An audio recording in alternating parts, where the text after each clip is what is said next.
Bonjour Cécile, bonjour Rémi, Bonjour. bienvenue sur ce webinaire. Pour ceux qui ne me connaissent pas, je suis Alexandra Ataloziti, je suis la présidente et la fondatrice du syndicat des naturopathes et je suis également la directrice générale d'ADNR Formation. Je voudrais vous présenter des membres du comité scientifique de d'Inveo. Vous allez vous présenter mieux que moi. D'Inveo, qui est un laboratoire que vous connaissez depuis longtemps, étant donné qu'il fait partie du syndicat depuis longtemps. Pour certains, vous avez peut-être rencontré Thomas, le directeur, lors de notre congrès en présentiel en 2019. Ça ne nous rajeunit pas, tout ça. Aujourd'hui, vous allez participer à une conférence un peu punchy, parce qu'ils sont comme ça chez d'Inveo. Hein, y a du contenu, c'est punchy. On a pensé à la glycémie et la nutracétique. Il ne faut surtout pas hésiter à faire des mails à Cécile ou à Rémi si vous avez des questions. On a la chance que d'Inveo réponde aux professionnels, donc voilà. Et il faut que vous le sachiez parce qu'ils sont comme ça chez d'Inveo, il n'y a pas de questions idiotes. Donc même si vous avez un doute sur quelque chose, appelez-les et ils vous répondront avec le sourire. Cécile, est-ce que tu veux te présenter un petit peu, s'il te plaît, pour que nos auditeurs te Oui. connaissent? Alors, du coup, moi, je m'appelle Cécile Dubois. Je suis responsable recherche et développement chez d'Inveo. Donc, je m'occupe de tous les projets de recherche et développement dans notre laboratoire. J'ai un doctorat, du coup, en protéomique appliquée à la toxicologie. Voilà. Merci Cécile. Ouais, c'est une particularité quand même chez d'Inveo, c'est que vous avez un laboratoire, donc c'est pas Oui, voilà, tu joues avec tes petites plantes. c'est ça. On essaie de faire de l'extraction végétale. Donc, à partir de plantes, on extrait des molécules, on les purifie, on les concentre et on fait des nutraceutiques. Génial. Je vais te négocier des conventions de stage, Cécile, pour que tu Bah, avec plaisir, avec plaisir. Rémi, je te laisse te présenter. Du coup, moi, c'est Rémi Guédon, donc je suis le directeur recherche et innovation chez d'Inveo. Donc, je pilote tout ce qui va être sortie de nouveaux produits. Donc, du coup, du sourcing de la formulation jusqu'à la sortie du produit, en prenant en compte la galénique et l'aspect réglementaire. Je pilote aussi du coup les projets R&D. Donc on travaille ensemble avec Cécile. Et je gère aussi également tout ce qui est pré-industrialisation des nouveaux produits parce qu'on est aussi façonnier, donc on produit vraiment nos nutraceutiques de A à Z. Et j'ai également aussi un doctorat en biologie médicale et biotechnologie. Super. Bon, vous avez compris, hein, ils ne se moquent pas de nous, les naturaux. Ils nous ont envoyé des bons chez d'Inveo. Bon, moi, je connais pas mal de monde chez d'Inveo. Ils sont pour la plupart très, très bons. Donc, merci du temps que vous nous accordez, en tout cas au syndicat de naturaux. Je sais que vous êtes très présents à nos côtés depuis longtemps pour soutenir les naturaux, soutenir les centres de formation partenaires, parce que ayant la chance d'être à la tête d'un centre de formation partenaire, vous êtes aussi à nos côtés. Vous autorisez aussi l'accès à vos documentations pour les apprenants. Donc, si vous êtes apprenant, même si vous n'êtes pas dans un centre de formation partenaire du syndicat, n'hésitez pas à contacter d'Inveo. Ils sont sur la même philosophie que nous. Plus tôt, ils transmettront une expertise et plus tôt, vous vous sentirez à l'aise ensuite pour faire du clinica quand vous vous lancerez en cabinet. À vous de jouer. J'ai hâte de vous écouter. Merci. Donc aujourd'hui, on va faire une présentation sur la glycémie et la prise en charge qui peut être réalisée grâce à la nutraceutique. Donc au niveau de notre présentation, on va introduire un petit peu le sujet. Ensuite, on va parler de l'évolution des comportements alimentaires parce qu'aujourd'hui, il y a quand même une révolution qui est en marche. Donc voilà, on va la présenter. On va parler ensuite un petit peu de tout ce qui est indice glycémique des aliments parce que tous les aliments ne se valent pas au niveau de leur composition en sucre.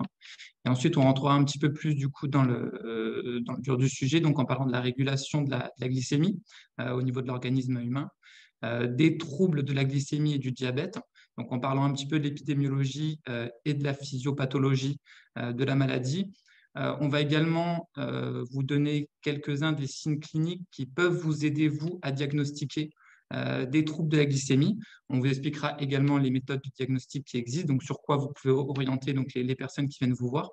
Et ensuite, on ne posera pas de diagnostic, Rémi, nous, mais on aura des pistes en tout cas. Oui, non, je parlais des méthodes de diagnostic, donc quels sont les tests qui peuvent ensuite être faits par les personnes par au les sein des professionnels laboratoires. soignants qui accompagnent nos clients et sur lesquels on pourra s'appuyer, nous, pour faire un conseil. Et par contre, ce que tu disais juste avant, qu'on puisse être alerté et encourager notre client à aller consulter un médecin si on voit que justement S'il y a des signes qui montrent bilan, que… Tout à fait. Super. Et ensuite, donc les dernières parties seront axées sur les produits naturels qui permettent de prendre en charge les troubles de la glycémie. Donc, ça ira des personnes saines ou des sportifs qui veulent juste limiter l'absorption du glucose jusqu'à un accompagnement ensuite de troubles un peu plus importants. Donc, pour introduire quelques notions de base, donc les glucides, principale source d'énergie du corps humain, qu'on va trouver sous deux formes, les sucres simples, donc monosaccharides, glucose, fructose, galactose, principalement du glucose, et les sucres complexes, donc qui sont des polysaccharides. Donc, on va dissocier deux types de sucres complexes, les fibres alimentaires qui ne sont pas digérées. Donc ça, on en reparlera un peu à la fin, mais on va plutôt s'intéresser aux sucres complexes qui sont dégradés lors de la digestion en sucre simple et en glucose. Donc voilà, là, l'information à retenir, c'est qu'on a des sucres qui sont essentiels au métabolisme énergétique, qui proviennent de notre alimentation et qui ne sont pas tous égaux en termes de structure. On va s'intéresser un peu plus particulièrement au glucose. Donc, le glucose, c'est quoi? C'est un sucre simple qui est la principale source d'énergie de nos cellules. Une molécule de glucose, ça donne 36 molécules d'ATP. Donc, l'ATP, c'est vraiment le carburant de nos cellules. C'est une molécule qu'on va absorber au niveau de l'intestin grêle, comme vous pouvez le voir sur le schéma de droite. Et donc, la glycémie, c'est le taux de glucose dans le sang. Et le glucose, une fois qu'il est dans le sang, il va être distribué à toutes les cellules de notre organisme pour leur fournir de l'énergie. Ce qui est important de savoir, c'est que la glycémie, donc le taux de glucose dans le sang, est quelque chose qui est extrêmement bien régulé, qui doit être maintenu entre des constantes, qui doit être maintenu dans un intervalle de concentration. Et pour ça, il y a toute une machinerie qui se met en place. Et quand cette machinerie se dérègle, ça peut poser ensuite des problèmes pathologiques dont on parlera par la suite. Donc, si on prend une maxime qui est assez célèbre, que ton alimentation soit ta première médecine de Hippocrate, c'est vrai. Aujourd'hui, les recommandations de Santé publique France sur notre composition, enfin sur l'alimentation qu'il faut avoir, c'est entre 10 à 20% de l'apport calorique qui vient de protéines, qui vont permettre de donner des acides aminés, 35 à 40% de graisse et 40 à 55% de glucides. Il y a deux informations qui sont intéressantes. Alors, je vais faire juste une petite information sur les protéines qui est assez importante. Aujourd'hui, il y a pas mal d'études qui montrent que les seniors n'ont pas assez de protéines et il faut recommander de prendre au moins 1 gramme de protéines par kilo de poids corporel pour les seniors, ce qui permet de réduire les risques de fragilité de 60%. Donc, il y a vraiment cet aspect-là. On ne reviendra pas sur les protéines par la suite, mais c'est vraiment un point qui est important à souligner pour les personnes âgées. Ensuite, une autre information assez intéressante, c'est que les recommandations nutritionnelles en France, mais dans le monde aussi, parce que ça suit les recommandations de l'OMS, sont en train d'évoluer. On a augmenté les recommandations sur les apports en graisse et on a diminué les recommandations sur les apports en glucides. Et ça, on va expliquer pourquoi. Donc, pour illustrer, on va prendre une étude épidémiologique qui a été réalisée sur 135 000 personnes qui ont été suivies pendant 10 ans sur 18 pays, donc quelque chose qui est quand même assez robuste.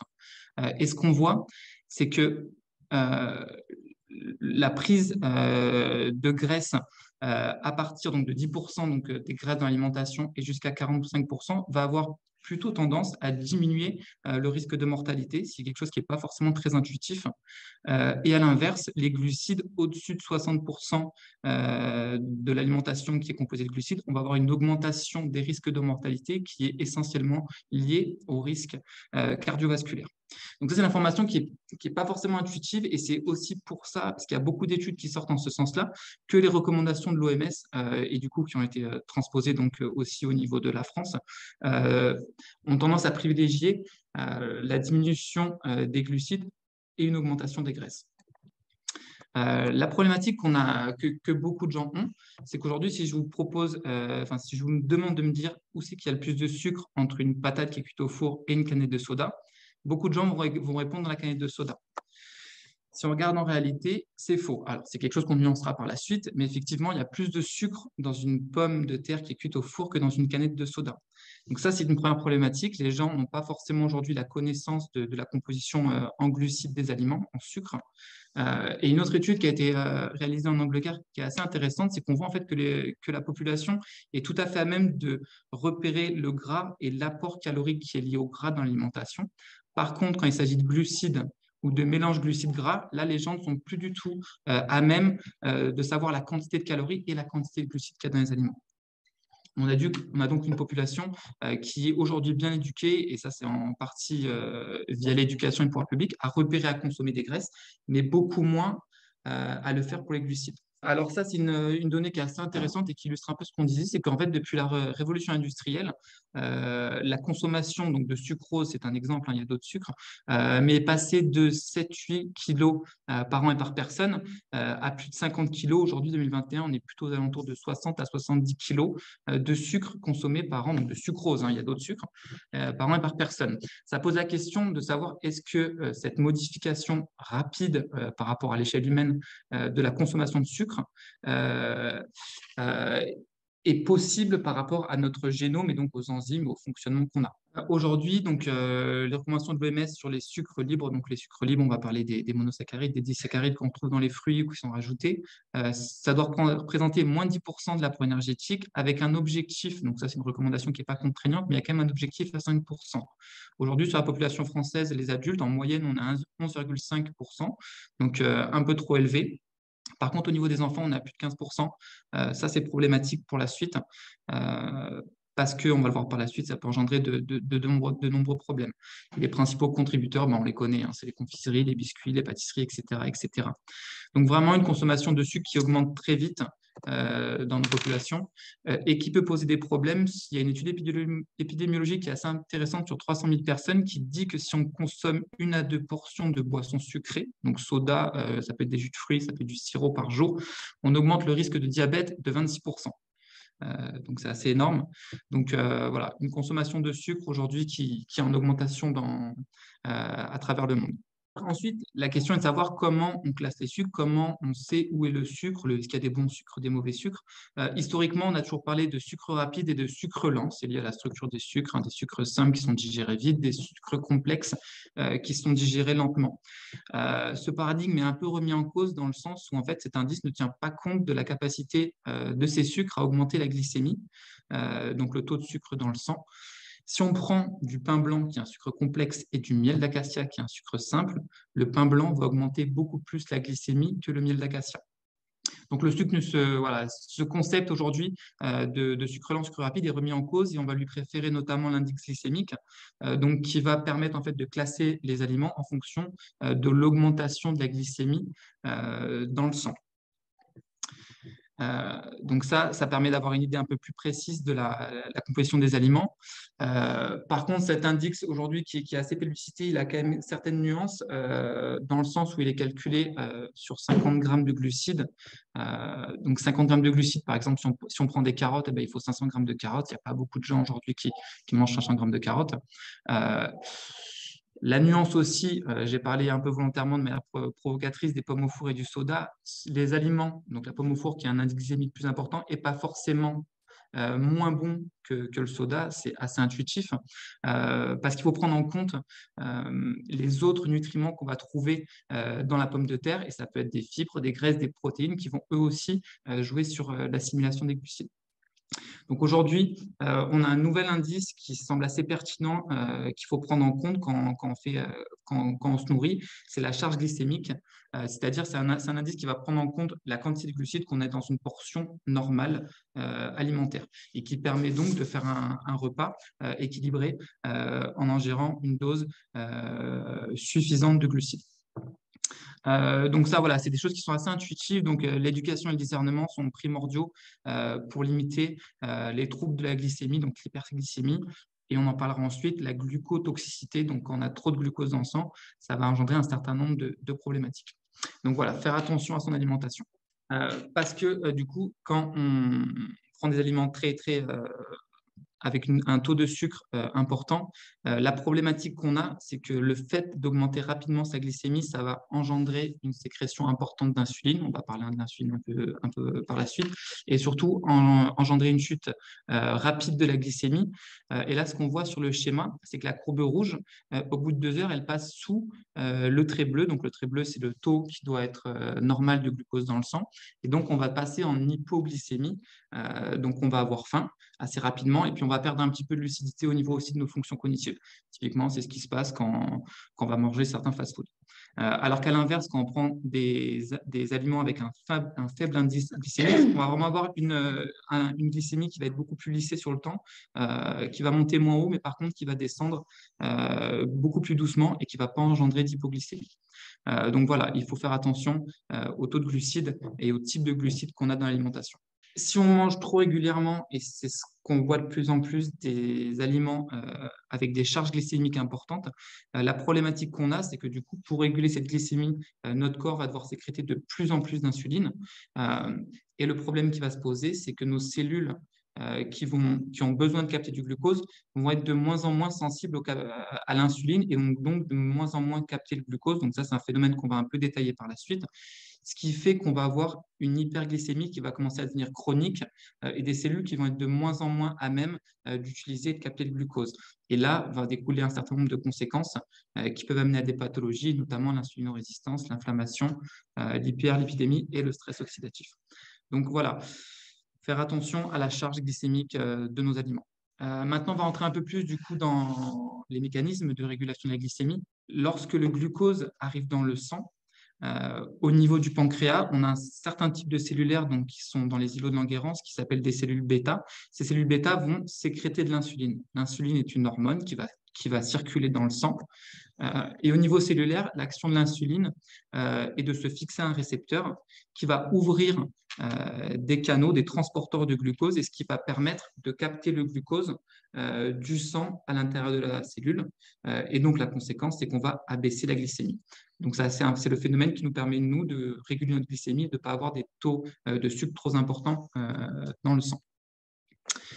Si on regarde le phénomène de manière un peu plus globale, ce qu'on voit sur la coupe de gauche, c'est que la glycémie chez une personne saine est une constante qui est régulée. On n'a pas de pic trop important de glycémie, on ne chute pas trop bas. Et ça, c'est lié à l'action de deux hormones, donc l'insuline dont on a parlé. Donc, si on regarde le schéma de droite au milieu à gauche, donc l'élévation du glucose entraîne une sécrétion d'insuline.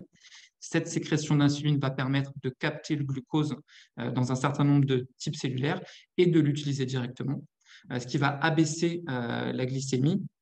Et quand la glycémie devient trop basse, on a une autre hormone qui entre en jeu qui s'appelle le glucagon, qui va lui permettre de déstocker le glucose qu'on a stocké et de le libérer dans le sang pour qu'on ait toujours une constante qui soit régulée. On a trois types de cellules qui sont à même de stocker le glucose. Donc le foie, sous forme de glycogène, il va stocker à peu près 100 grammes de glucose. Donc c'est important de prendre soin du coup de son foie, notamment quand on a des problèmes de glycémie. La réserve dans le foie, elle va tenir à peu près 24 heures à jeun, 30 minutes quand on fait du sport. L'autre gros stockeur de glucose, c'est les cellules musculaires. C'est assez logique, hein, le glucose est le principal carburant de nos muscles. Donc là, on va plutôt stocker 500 grammes de glucose. Pour transformer le glycogène en glucose, 5 secondes, c'est très rapide. Hein, le muscle a besoin tout de suite d'avoir des ressources énergétiques pour se mettre en action. Et donc, un stock qui va tenir 24 heures à jeun et entre 1 à 2 heures quand on fait de l'exercice. Et enfin, tout le glucose qui va être en excès, qui vient de notre alimentation, on va le stocker dans nos adipocytes, sous forme de triglycérides.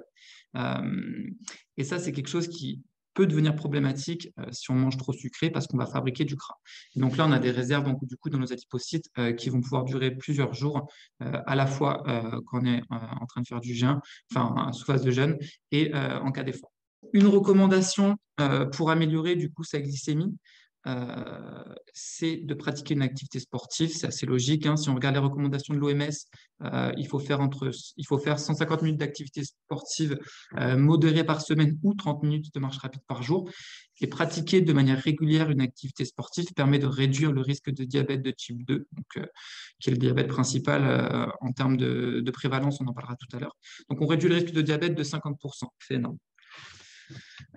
Pour les diabétiques, l'activité sportive, alors sous contrôle du taux de glycémie bien entendu, a aussi beaucoup de bénéfices. On va réduire donc le taux d'hémoglobine glyquée, donc qui est une conséquence du diabète, on en parlera par la suite. Ça permet de réduire la masse graisseuse, diminuer les risques cardiovasculaires et aussi de stimuler la capacité de l'insuline à faire capter le glucose par nos cellules. Donc vraiment, pratiquer une activité sportive est très important pour le contrôle de la glycémie. Si on regarde ce qui se passe au niveau des études cliniques, le phénomène s'explique par le fait que du coup, un muscle qui aura fait un exercice physique va être plus à même de capter et d'absorber du glucose. Donc, si on regarde ce schéma, ce qu'on voit sur l'axe des abscisses, c'est que pour une même concentration d'insuline, un muscle au repos va capter moins de glucose qu'un muscle qui a réalisé une activité physique. Donc, plus on fait d'activité physique régulière, plus on va être à même de capter le glucose et donc de abaisser sa glycémie. Donc ça, c'est quelque chose ça va durer quelques heures jusqu'à 48 heures maximum. Et on sait qu'une activité régulière va être beaucoup plus efficace que le faire juste une fois de temps en temps. Au niveau des mécanismes moléculaires, ce qui se passe quand on fait du sport au niveau du muscle, c'est qu'on augmente du coup la vasodilatation des veines qui amène le glucose au niveau de nos cellules musculaires. Donc, on a plus de glucose qui arrive. Au niveau de nos cellules, on va avoir plus de transporteurs du glucose qui vont pouvoir absorber du glucose. Et donc, on va avoir une utilisation et un stockage du glucose qui est bien meilleur. Et plus l'activité physique est régulière, plus notre muscle et nos cellules musculaires sont habitués à stocker et à utiliser le glucose. Donc vraiment, voilà, un point important pour la régulation de la glycémie, c'est l'activité physique. Ok, donc, je prends le relais de Rémi. Donc, comme tout à l'heure, on en a discuté et Rémi l'a dit, tout au long de la journée, il peut y avoir des fluctuations de la glycémie chez les personnes. Maintenant, ces fluctuations, elles peuvent également générer des troubles de la glycémie. Donc, il y en a deux en particulier, l'hypoglycémie. Donc, l'hypoglycémie, elle est principalement caractérisée par une sensation de malaise. Je pense qu'on a tous eu une fois des malaises d'hypoglycémie. Donc, sensation de malaise, on est plutôt pâle. Les personnes, en général, ressentent une faim subite un petit peu, qui est caractéristique de ce type de problématique. L'inverse de l'hypoglycémie, c'est l'hyperglycémie. Donc, c'est une augmentation du glucose sanguin qui, elle, est caractérisée par une fréquente envie d'uriner, qui va générer en fait une déshydratation. Et cette déshydratation va conduire la personne à avoir très soif, donc à avoir besoin de boire et à avoir aussi la bouche sèche. Donc ça, c'est des signes qui peuvent évoquer ce type de problématique. Ensuite, l'hyperglycémie, quand elle est générée de manière chronique, peut emmener à une autre pathologie qu'on connaît tous, qui est le diabète. Donc, quels sont les premiers symptômes du diabète qui peuvent un petit peu alerter les professionnels de santé et les naturopathes? Eh bien, c'est justement le fait d'avoir des envies fréquentes d'uriner chez les patients, d'avoir une vision floue, d'avoir aussi ce qu'on appelle une polyphagie ou une polydipsie, donc l'envie fréquente de boire ou de manger. On a aussi chez les patients diabétiques une odeur assez caractéristique de la laine, donc qui est une odeur d'acétone, donc ça aussi c'est assez caractéristique. Et de manière systémique, en fait, on va avoir aussi une perte de poids. Donc ces symptômes, en fait, quand ils sont pris ensemble chez une personne, peuvent déjà emmener le professionnel à suggérer un problème de la régulation de la glycémie. Donc, en fonction de ces symptômes, en général, le professionnel de santé va prescrire une prise de sang. Donc, en général, cette prise de sang, elle se fait à jeun chez les patients. Et en fait, on va explorer une anomalie, une potentielle anomalie de la régulation de la glycémie. Donc, en fait, les valeurs normales de la glycémie, à jeun en tout cas, sont situées en dessous de 1,10 g de glucose par litre de sang. Ensuite, chez les prédiabétiques, donc c'est l'état avant le diabète, on va plutôt être entre 1,10 et 1,25 g par litre de sang. Et ensuite, un sujet diabétique va être au-delà de 1,26 g de glucose par litre de sang. Ensuite, il y a un autre test qui permet aussi de poser ce type de diagnostic, c'est la glycémie postprandiale. Donc, en fait, la personne va prendre un bolus, on appelle ça un bolus de glucose, donc 75 g de glucose, et on va mesurer la glycémie 2 heures après pour voir un petit peu comment la personne réagit à cette prise de glucose. Et donc là, les valeurs, donc pour un sujet qui n'est pas diabétique, va être en dessous de 1,40 g par litre. Pour une personne qui est intolérante au glucose, on va être entre 1,40 et 1,99. Par contre, une personne diabétique va être au-delà de 2 g par litre. Donc, en fait, cette prise de sang, c'est vraiment un indicateur clé dans la prise en charge du diagnostic du diabète. Une fois que le diagnostic est posé, le professionnel de santé va faire en fait un examen clinique pour en fait faire une sorte d'état des lieux en fait du patient à un instant T avec la mesure de l'IMC, donc poids-taille. On va aussi faire un examen, ce qu'on appelle les Dopplers des vaisseaux du cou et des membres inférieurs, parce qu'en fait, le diabète peut générer des complications cardiovasculaires, on le verra après, et également un examen neurologique, parce qu'aussi le diabète peut générer des atteintes au niveau des nerfs, donc il peut être problématique. Donc, une fois que cet examen clinique est réalisé, de manière chronique, en fait, le patient est suivi, bien sûr, par ses professionnels de santé. Et en général, un bilan qui est fait régulièrement, c'est le dosage du taux d'hémoglobine glyquée. Parce qu'en fait, le diabète, l'augmentation de la glycémie, provoque au sein des cellules une glycation des protéines, donc qui peut être problématique. Une protéine glyquée, en fait, c'est l'ajout d'un sucre sur une protéine. Donc la protéine va perdre sa conformation native et risque de s'agréger, générant de nombreux problèmes de santé. Donc en fait, le dosage de l'hémoglobine glyquée, c'est vraiment un bon biomarqueur en fait pour déterminer un petit peu l'état du patient à un instant T. Ensuite, il y a aussi un bilan lipidique qui est fait parce qu'en fait, l'augmentation chronique comme ça de l'insuline pour essayer de compenser l'augmentation du glucose sanguin va générer une lipogénèse. Donc, cette lipogénèse, en fait, elle peut être aussi la cause de troubles de la lipidémie, donc augmentation des triglycérides, du mauvais cholestérol et de la baisse du HDL, donc du bon cholestérol. Et donc ça peut être aussi la porte d'entrée à plusieurs maladies cardiovasculaires. On le verra plus tard. Et ensuite, il y a aussi l'exploration de la fonction rénale parce que les patients diabétiques peuvent présenter des dysfonctionnements au niveau rénal et des rénopathies. Alors, pourquoi on parle autant de glycémie, surtout autant de diabète actuellement? Parce que c'est une pandémie qui est en train d'exploser. Dans le monde, entre 2019 et 2021, on est passé de 460 millions à 537, donc on a 74 millions de diabétiques en plus en 2 ans. C'est énorme.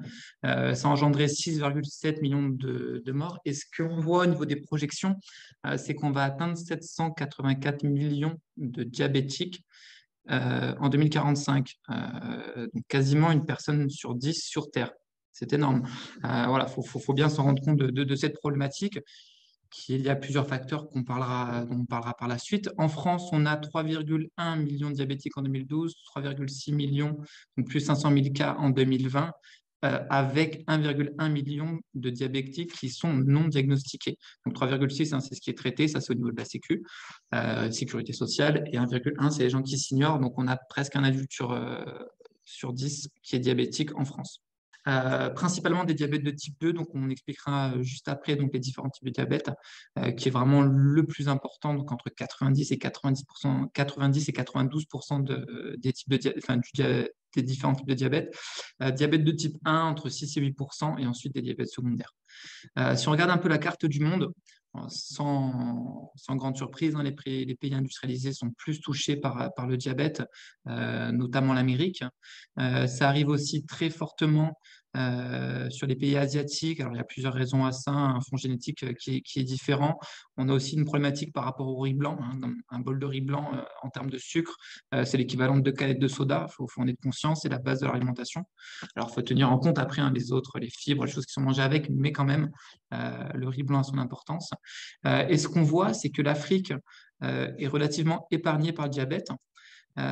Et malheureusement, les prévisions ne sont pas très, très bonnes en Afrique parce qu'en fait, on va avoir une augmentation de la durée de vie. Enfin, il y a déjà une augmentation de la durée de vie qui est assez importante en Afrique et qui va faire que, d'après les prévisions qu'on a, on va avoir une explosion des cas de diabète aussi en Afrique, et donc à peu près 150 millions sur les 20 prochaines années. Donc voilà, on est vraiment face à une pandémie qui est croissante. Du diabète. Donc voilà, une vraie problématique de société, de santé publique au niveau mondial. Si on regarde maintenant un peu les différents types de diabète, donc le diabète gestationnel, pardon, excusez. Donc, qui apparaît principalement au cours du deuxième semestre de grossesse et jusqu'à l'accouchement. Donc, en fait, la grossesse induit en soi, c'est un processus physiologique qui est diabétogène, donc qui va induire un état d'insulinorésistance. Hein. On va avoir des changements au niveau des hormones, on va réallouer un certain nombre de nutriments vers le fœtus. Et ce qu'on sait, c'est qu'en fait, les gens qui sont prédiabétiques ou qui ont des facteurs, enfin, qui ont un risque d'avoir du diabète, enfin, en tout cas les femmes, vont avoir un risque plus important de développer un diabète gestationnel. Et donc, ça peut amener donc, à un dépistage prénatal. Le diabète gestationnel augmente le risque de complications pendant la grossesse et à l'accouchement. C'est aussi un facteur de risque de développer un diabète de type 2, à la fois pour la mère et à la fois pour l'enfant. Et ça donne aussi donc, des enfants qui sont en général plus gros à la naissance.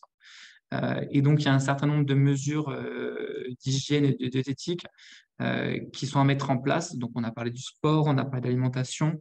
On parlera aussi de certains produits naturels qui peuvent également aider donc, à la régulation donc, de ce diabète gestationnel. Deuxième type de diabète, donc le diabète de type 1, donc entre 6 et 8% des diabètes dans le monde. Donc, le diabète de type 1, c'est une maladie qui est auto-immune. Donc, nos cellules immunitaires vont attaquer les cellules du pancréas qui sécrètent l'insuline, ce qui fait qu'on va avoir de moins en moins d'insuline, jusqu'à l'arrêt total d'ailleurs de la sécrétion d'insuline endogène, et ce qui va faire qu'on va rentrer en hypoglycémie. Donc, le glucose ne pourra plus être capté par nos cellules. Donc là, on va être dans l'obligation d'injecter de l'insuline. Le fait de ne plus pouvoir, que les cellules ne puissent plus ou moins bien utiliser le glucose, ce qu'elles vont faire, c'est qu'elles vont utiliser des graisses, qui sont une autre source d'énergie. La problématique, c'est qu'en utilisant les graisses pour produire de l'énergie, les cellules vont libérer des métabolites secondaires qui s'appellent les corps cétoniques, et l'accumulation de ces corps cétoniques va engendrer un certain nombre de problématiques d'acidocétose qui vont aboutir donc à un certain nombre de douleurs et qui peuvent aller jusqu'au coma. Donc voilà, petite animation, donc on voit ce qui se passe, hein, l'insuline qui est en couleur or, qui va venir se fixer sur les transporteurs, sur son récepteur, et ce qui va permettre l'ouverture donc, des récepteurs du glucose. Donc là, on voit bien sur le côté gauche que l'insuline peut rentrer dans les cellules, et à l'inverse, chez les diabétiques qui n'ont plus d'insuline, le glucose reste à l'extérieur et ne peut donc plus être utilisé par les cellules. Et donc, on a un glucose qui reste dans le sang et donc une hyperglycémie. Si on passe maintenant au diabète de type 2, donc, qui est vraiment le diabète prédominant dans le monde, hein, à peu près 90-92% des diabètes. Donc là, la problématique, c'est qu'à force d'avoir du glucose et une hyperglycémie dans le sang, les cellules deviennent ce qu'on appelle insulino-résistantes. C'est-à-dire que l'insuline va pouvoir venir se fixer sur le récepteur à l'insuline. Par contre, les cellules ne vont plus ou moins bien ouvrir les canaux pour faire rentrer le glucose dans les cellules. Les cellules vont moins bien réagir à l'insuline, ce qui fait qu'on va avoir aussi une accumulation de glucose dans le sang. Une accumulation pardon, du glucose dans le sang, oui. Et du coup, ça va aboutir au niveau de notre pancréas qui sécrète de l'insuline, mais qui voit qu'il y a encore du glucose. Il va sécréter de plus en plus d'insuline pour essayer de faire baisser la glycémie, ce qui fait que le pancréas va s'épuiser à vouloir sécréter de l'insuline, et ça va engendrer un certain nombre de destructions cellulaires au niveau du pancréas.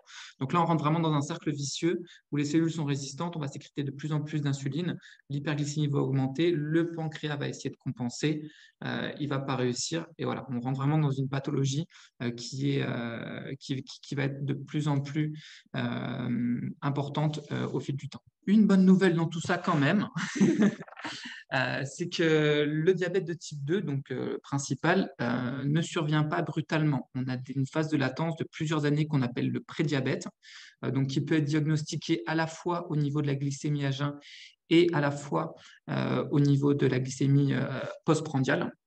Donc en France, on est à peu près, alors on était en 2013 à 7,4% de la prévalence du prédiabète, c'est un peu plus maintenant. Mais la bonne nouvelle, donc, c'est que c'est une condition, lorsqu'elle est diagnostiquée assez tôt, qui est réversible. En adoptant les bons gestes au niveau de l'alimentation et de la pratique de l'activité physique, on peut empêcher le prédiabète de se transformer en diabète. La problématique qu'on a, c'est qu'aujourd'hui, seuls 30% des personnes atteintes de prédiabète sont diagnostiquées prédiabétiques, alors que c'est quelque chose qui est réversible. Et donc, une des améliorations assez logiques, c'est qu'aujourd'hui, on doit pousser, on doit être en capacité d'améliorer ce dépistage du prédiabète, qui est vraiment une problématique réversible, et donc on a des solutions.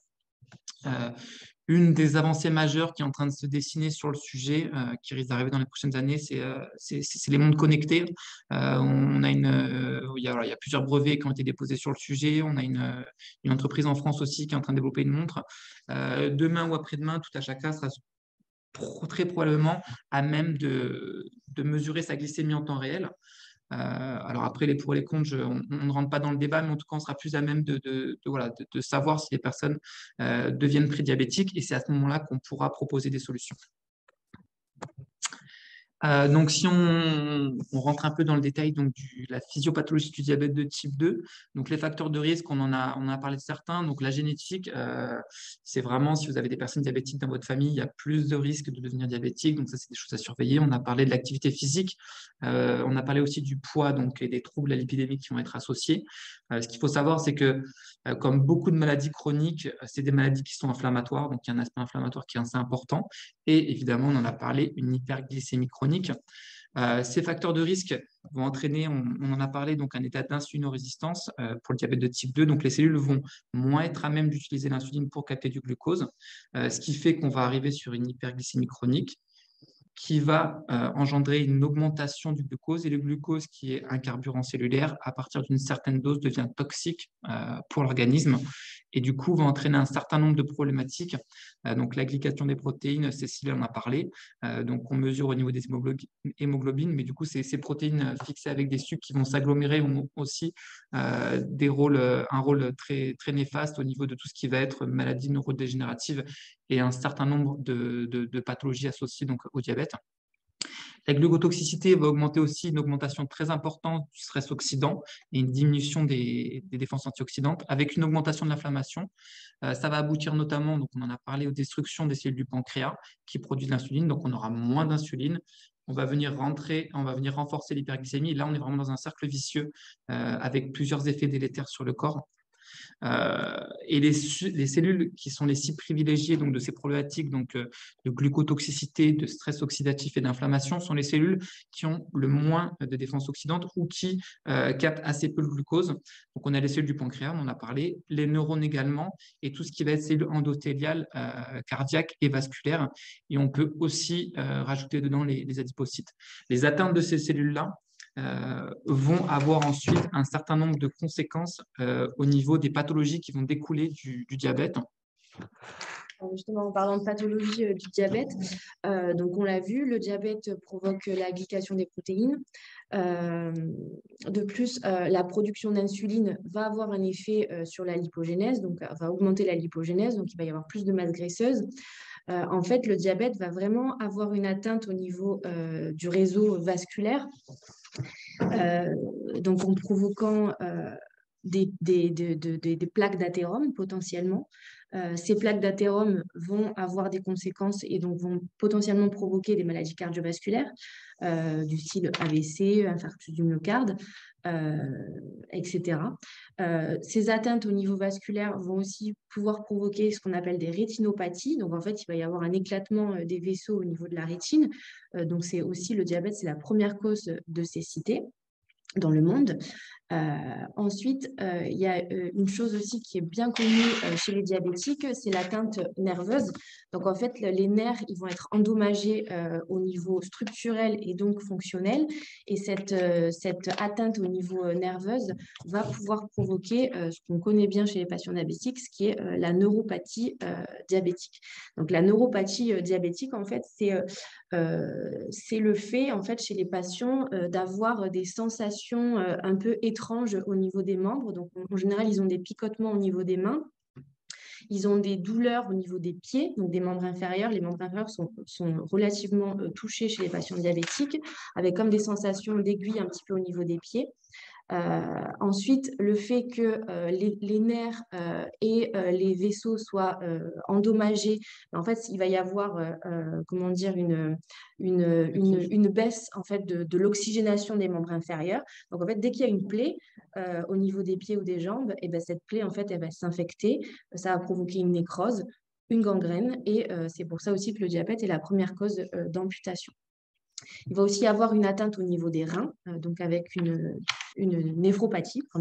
Donc le diabète est aussi la première cause d'insuffisance rénale. C'est pour ça, comme je l'ai dit tout à l'heure, que le rein est quand même pas mal exploré chez les patients diabétiques.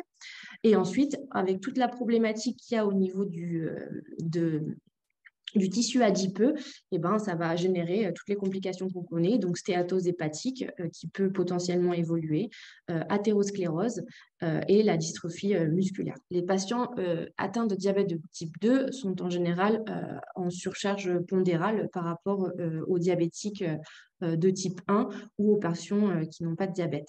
Le diabète, ça multiplie aussi par 2 le risque d'Alzheimer, notamment avec toute cette problématique de protéines qui deviennent non fonctionnelles, donc qui génèrent un stress oxydatif et donc une neuroinflammation, etc. etc.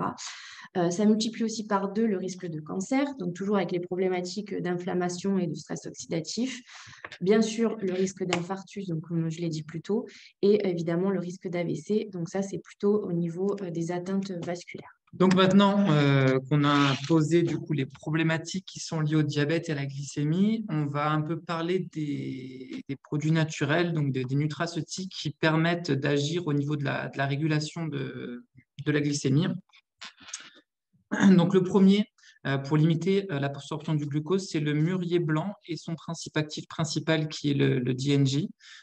Donc ça, c'est un produit qui sort le mois prochain, donc avec un titrage à 5% en DNG. Donc le DNG, c'est quoi? C'est un iminosucre, donc en fait, c'est un analogue structural du glucose. Donc comme vous pouvez le voir sur ce schéma, au niveau des structures moléculaires, le glucose et le DNG sont quasiment identiques. On a juste un O qui est remplacé par un NH. Et du coup, ça va avoir toute son importance parce que le DNG va être à même de bloquer un certain nombre d'enzymes digestives. Donc, les enzymes digestives qui prennent des sucres complexes, qui les dégradent en sucre simple jusqu'au glucose qui va être absorbé. Donc là, on va inhiber une partie de la dégradation des sucres complexes. Donc, on va avoir moins de glucose qui va pouvoir arriver au niveau du sang. Et le DNG va également avoir une capacité à inhiber les transporteurs intestinaux du glucose, donc ces transporteurs qui font passer le glucose de notre alimentation, donc qui est dans la lumière de l'intestin, jusque dans notre sang. Donc, au niveau des résultats cliniques, le DNG, donc le mûrier blanc titré en DNG, permet de limiter l'absorption du glucose, de diminuer la glycémie postprandiale. Donc là, c'est ce qu'on voit sur le schéma, hein, avec une dose de 18 mg de DNG qu'on prend au début du repas. On voit que le pic de glycémie donc pour le même repas va être diminué de 30%. C'est très important et ça permet donc de diminuer la glycémie, mais également de sécréter moins d'insuline et donc de ne pas stresser l'organisme. Donc ça, c'est une molécule qui est très intéressante pour limiter l'absorption. Il y a aussi une étude clinique qui a été réalisée sur 1 an et qui montre qu'on va diminuer les lésions athérosclérotiques, donc vraiment un facteur de risque très important de maladie cardiovasculaire. Donc le DNG, c'est une molécule, le mûrier blanc en DNG, c'est une molécule qui peut être prise à la fois par des gens sain avant un repas qui va être très chargé. Donc, à l'approche des fêtes, ça peut être une bonne solution. Les sportifs qui veulent limiter aussi leur rapport en glucides ou qui font des sèches, et également les patients diabétiques qui souhaitent limiter donc l'absorption du glucose. Le deuxième... Excuse-moi Rémi, ouais, bien pour sûr. revenir sur le mûrier blanc, quand tu parles de certains de nos clients qui sont en période de sèche, est-ce qu'en termes de dosage, tu nous encourages et en termes de période, tu nous encourages une période spécifique ou pas spécialement? J'ai bien compris pour les personnes qui veulent préparer certains gros repas, c'est effectivement une très bonne idée.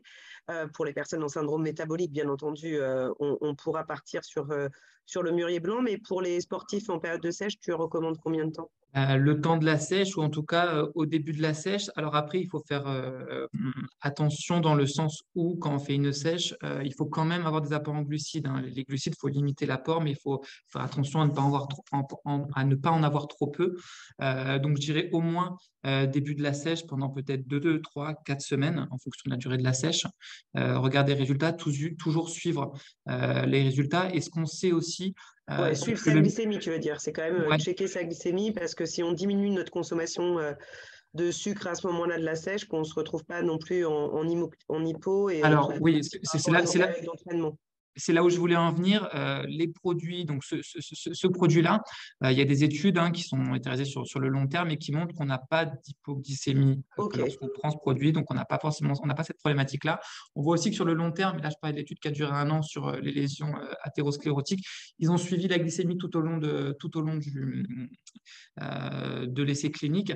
Donc, effectivement, on réduit au niveau des repas. Par contre, sur le long terme, on n'a pas une diminution sur la moyenne de la glycémie. Donc, c'est vraiment limite les pics. On a pas moins de glucose, mais voilà, on ne va pas avoir une glycémie qui est en dessous de la normale. Voilà. Donc, c'est ce qui est rassurant. On peut rassurer nos clients aussi sportifs. Ils ne vont pas risquer de se mettre en hypo si derrière, il faut une grosse séance d'entraînement. Il n'y aura pas ce risque. OK. Merci pour cette précision. Prie. Et ça permet également, et c'est ce qu'on en a parlé un petit peu là, si je reviens sur ce schéma, si on voit la courbe verte avec le DNJ, donc on va avoir un pic glycémique qui va être moins important. Par contre, on revient à un niveau basal, donc le niveau normal de glycémie. Par contre, lorsqu'on fait un repas très important, on va avoir une hypoglycémie réactionnelle. Donc on va sécréter tellement d'insuline pour diminuer ce pic de glycémie qui est trop important, que du coup, à un moment, en fait, on va passer sous le taux normal de glucose dans le sang, et donc on a ce qu'on appelle une hypoglycémie réactionnelle. Donc le DNJ aussi, à l'approche de certains repas ou pour les personnes diabétiques, ça peut permettre de limiter ce phénomène d'hypoglycémie réactionnelle.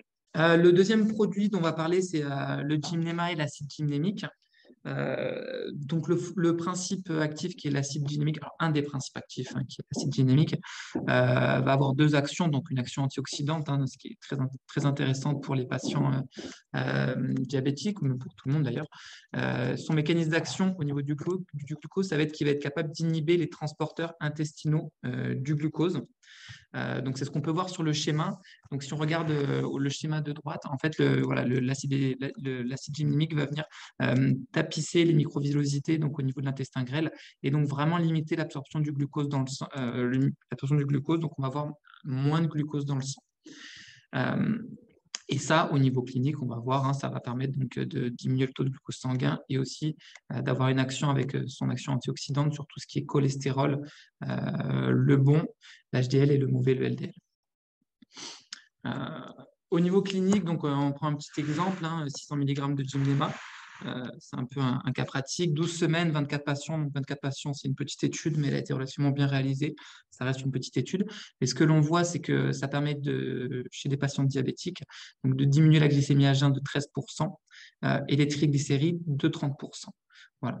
Donc, il y a un produit qui est efficace sur ces paramètres-là, et faire attention ensuite au niveau de vos choix produits, à prendre des produits qui aient un titrage en actif. En tout cas, nous, c'est notre philosophie, parce que comme vous l'avez vu, on se base sur des études cliniques, et voilà, on a certains principes actifs qui ont besoin d'être présents.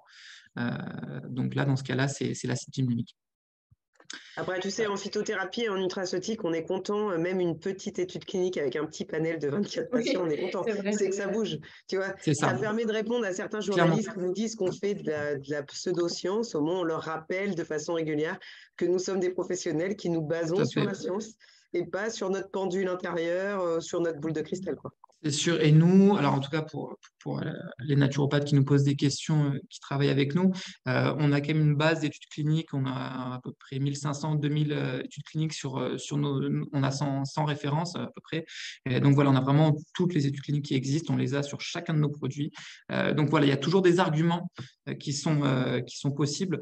Par contre, nous, on travaille nos formulations de produits, monoproduits et complexes, sur soit des totum, qui sont assez classiques, mais surtout sur des produits qui sont titrés en actif, parce que c'est sur ça que sont faits les études cliniques. Donc nous, les produits qu'on propose, il y a une posologie et un titrage en actif qui est relié à des études cliniques. Le dernier produit aussi qu'on peut conseiller sur limiter l'absorption du glucose, c'est assez classique, c'est des fibres.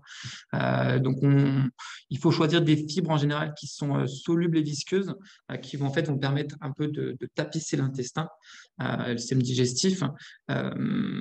Et donc, ça va permettre, et c'est ce qu'on voit sur les schémas, donc de limiter l'absorption là également du glucose dans le sang. Ça a d'autres actions ensuite, hein, donc les fibres en général, c'est des prébiotiques, donc on va favoriser le fonctionnement du microbiote. Donc Cécile nous en parlera un peu plus après, et avoir un effet aussi sur le cholestérol.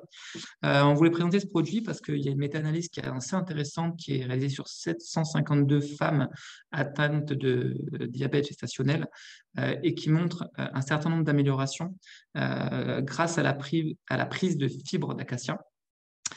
Donc, on a une diminution de la glycémie à jeun et postprandiale, des hémoglobines glyquées, des triglycérides et du cholestérol. Et ça permet également de limiter donc, le risque d'accouchement prématuré, le taux d'anissin en néonate et le poids de l'enfant à la naissance. Donc, la fibre d'acacia, vraiment un produit que vous pouvez conseiller pour les femmes qui souffrent de diabète gestationnel. Il y a aucun risque. Les doses, alors 12 grammes, 30 grammes, il y a plusieurs écoles. Moi, ce que je vous conseillerais, c'est de commencer progressivement, au moins sur la première semaine. Les gens qui ne sont pas habitués à prendre de la fibre d'acacia, vous pouvez faire quelque chose d'un petit peu croissant sur une semaine jusqu'à atteindre votre posologie pour que le corps ait le temps de s'habituer du coup à cette dose de fibres en plus. Si on prend, donc là, c'est une étude clinique qui a été faite sur 91 patients diabétiques de type 2. Donc là, on a 30 grammes de fibre d'acacia pendant 3 mois, toujours contre groupe placebo. Ce qu'on voit, c'est que ça permet de diminuer de 2% l'indice de masse corporelle, de 23 à 24% presque l'indice d'adiposité viscérale, donc vraiment le taux de gras qui est situé autour du système digestif. On augmente le bon cholestérol de 16% et on diminue les triglycérides de 11%. Donc, on a de manière générale vraiment une amélioration donc, au niveau de différents paramètres cardiovasculaires. Excuse-moi Rémi, sur cette étude clinique là que tu nous as mis en avant, on est parti sur 90 jours. Est-ce qu'il y a eu des fenêtres thérapeutiques, par exemple, de quelques jours, ou c'était 3 mois en continu sans fenêtre thérapeutique? Tu veux dire au niveau des prélèvements, enfin des effets? Oui, exactement. Est-ce que le groupe de 91 patients a arrêté de prendre des fibres d'acacia, ou ils ont enchaîné 90 jours? Non, ils ont enchaîné Ouais, 90 jours. Après, juste sur la slide d'avant, là, sur la méta-analyse dont on parle, on a des essais cliniques qui sont entre 2 semaines et 12 semaines. Oui, En ça tout cas, dans j'avais cette vu. méta-analyse. Donc, voilà, les gens l'ont pris en continu. Après, voilà, là, c'est une dose de 30 grammes. On peut avoir des doses moindres, qu'à 10, 15 grammes. S'il y a un jour qui saute, c'est pas une vraie problématique. Voilà, mais le mieux, c'est quand même de prendre ça en continu et vraiment en mettant une dose un petit peu croissante pour voir comment réagit l'organisme, est-ce qu'il n'y a pas de ballonnement, est-ce qu'il n'y a pas un peu de poids sur le ventre, pour un peu éduquer le microbiote. Ensuite, on va travailler, donc une fois qu'on a limité l'absorption du glucose, on peut travailler ensuite sur tout ce qui va être contrôle de la glycémie, sensibilité à l'insuline. Et pour ça, donc, on va parler de 3 produits. Donc, le premier, qui pour moi est l'un des gold standards, l'un des meilleurs, c'est la berbérine. Donc, on ne va pas parler de berbérine sans parler d'AMPK. La MPK, c'est quoi? C'est une enzyme, donc une protéine qu'on a dans chacune de nos cellules quasiment, et en fait qui va réguler énormément de paramètres du métabolisme énergétique de nos cellules, et notamment donc, le métabolisme des lipides, tout ce qui va être synthèse des protéines, tout ce qui va être inflammation et surtout activité anti-inflammatoire, un certain nombre de paramètres qui sont liés au vieillissement. Également le métabolisme des glucides, c'est ce qui nous intéresse, et notamment donc, la sensibilité à l'insuline, donc la capacité de nos cellules à ouvrir leur transporteur de glucose en réponse à l'insuline pour permettre d'améliorer l'absorption du glucose. Et ça va également agir au niveau des cellules de stockage, donc à la transformation glucose-glycogène, glycogène-glucose. La problématique de cette protéine-là, c'est qu'en cas d'obésité, d'inflammation, de suralimentation et d'hyperglycémie, elle va être inhibée, ou en tout cas, elle va fonctionner beaucoup moins bien. On sait aussi qu'au niveau du vieillissement, on va avoir une activité, en tout cas un nombre de protéines qui va être moindre, de la MPK. Et la bonne nouvelle, c'est que, comme on en a parlé, l'activité physique, on l'a vu sur le schéma du début, permet de réactiver, en tout cas de renforcer la MPK, et également la berbérine, qui a des actions qui est assez similaire à la metformine, qui est un activateur de la MPK. Et donc, la berbérine va permettre d'augmenter la sensibilité de nos cellules. Donc, ça, c'est pour vraiment le diabète de type 2 principalement. Donc, on va augmenter la sensibilité des cellules à l'insuline. Donc, elles vont mieux capter le glucose, mieux réagir à l'insuline.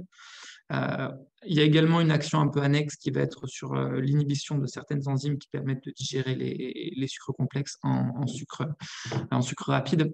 Donc ça, c'est vraiment un produit, je pense, qui est vraiment pour les personnes diabétiques, diabète de type 2, à recommander. Donc, au niveau des données cliniques, on a une méta-analyse sur 4000 personnes qui montre que à partir de 1 gramme de berbérine, pendant des essais cliniques qui durent entre 4 et 6 mois, on a une baisse des hémoglobines glyquées, on a une baisse de la glycémie à jeun et on a une baisse de la glycémie postprandiale. Donc, berbérine, vraiment une molécule très intéressante qui peut aussi être conseillée pour les diabétiques et les prédiabétiques. Une petite info, et j'en reparlerai un tout petit peu à la fin, c'est que l'action de la berbérine est fortement améliorée par la prise concomitante de Chardon-Marie. Ça, j'en parlerai un peu plus tard. Et du coup, il y a aussi des études cliniques, c'est ce qu'on voit sur la droite, qui montrent que la berbérine permet de limiter les conséquences du diabète, et notamment les néphropathies et les rétinopathies. Alors, un cas pratique, encore une étude clinique, 116 patients diabétiques de type 2, donc qui prennent 1 gramme de berbérine par jour. Donc, berbérine, en général, c'est 3 prises, 300 mg, 500 mg avant chaque repas. Pendant 3 mois, donc, ce qu'on voit, c'est qu'on a une diminution de la glycémie à jeun de 20%, de la glycémie postprandiale de 25%. On diminue les hémoglobines glyquées de 12%. Et on a une diminution donc, des triglycérides de 12%, du cholestérol de 18% et du mauvais cholestérol de 21%. Donc voilà, une efficacité de la berbérine. Alors attention, il faut prendre de la berbérine qui est pure, ou en tout cas un titrage en berbérine et pas de la poudre de Berberis aristata. Là, c'est vraiment ce principe actif qui va avoir l'efficacité. Alors, on va parler un petit peu du chrome. Donc, le chrome, c'est quelque chose qui est très régulièrement conseillé pour les diabétiques. Donc, pourquoi? Parce qu'en fait, le chrome va permettre de potentialiser l'action de l'insuline. Il va augmenter la sensibilité de nos cellules à l'insuline en travaillant à la fois sur les récepteurs à l'insuline, sur leur efficacité et sur la sensibilité des cellules. Donc, si on regarde un petit peu le schéma, ce qui se passe, quand il n'y a pas de chrome et pas d'insuline, les cellules n'absorbent pas le glucose, petit a. Petit b, l'insuline va se lier au récepteur et donc activer les canaux qui permettent d'absorber le glucose. Et le chrome et une protéine à laquelle il se lie qui s'appelle la chromoduline vont venir en fait bloquer, renforcer le signal de l'insuline. Donc ça va vraiment maintenir plus longtemps l'insuline sur son récepteur et donc permettre de favoriser le taux de glucose et le temps où le glucose peut rentrer dans la cellule. Donc voilà, le chrome est intéressant en ce sens. Au niveau des études cliniques, alors on en a pris une, donc 20 mg de chrome, 12 semaines, 64 patients diabétiques. Ce qu'on voit, c'est qu'on a une diminution de l'indice corporel de 0,5 points, une baisse de la glycémie à jeun de 25% et de plusieurs marqueurs inflammatoires. Le chrome, si on est critique sur les études actuelles qu'on a, ça fonctionne, mais ça fonctionne vraiment mieux pour les personnes qui sont carencées en chrome, et ce n'est pas forcément la majorité des personnes. Ce lien chrome-chromoduline se fait relativement bien. C'est toujours intéressant d'en prendre un petit peu.